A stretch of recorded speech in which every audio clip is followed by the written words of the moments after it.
Ada hikmah ibadah korban dalam suasana bermasyarakat. Ibadah korban salah satu syiar Islam. Masa ia dilakukan, tak kira darjat, miskin, kaya, tua, muda, semua patut turun. Yang buat korban, apatah lagi ada sunnah turun tumpahkan darah korban sendiri atau sekurang-kurangnya menyaksikan ia ditumpahkan. Yang kaya T20 bahkan top 1% contohilah para sahabat Nabi SAW. Mereka juga turun ke medan ibadah korban bersama mengorbankan haiwan korban masing-masing.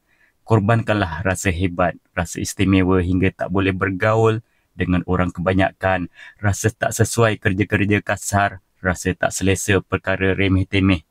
Usahlah hanya duduk rumah lepas solat raya sekadar mengirim wang ke luar negara untuk korban.